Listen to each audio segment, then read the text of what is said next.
মাহফিল ভেঙেও পর্যন্ত দিয়েছে। আজকের কোথায় নেতাজিরা? আজকের কোথায় নেতাজিরা? কোথায় তোমরা গেলে? গোটা জাতি তোমাদের চেহারা দেখার জন্য খুঁজতেছে।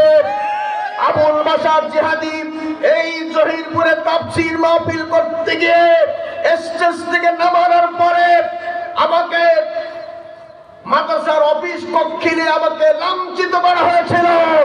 সেই জহিরপুরে আল্লাহ পাক আমাকে এনে দিয়েছেন এই কোরআনের বরকতে। কথা বলেন ঠিক কিনা?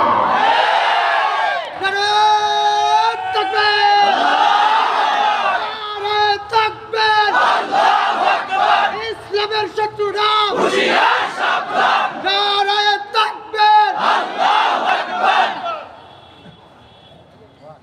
না, জাতির পিতার কন্যা কখনো পালায় না।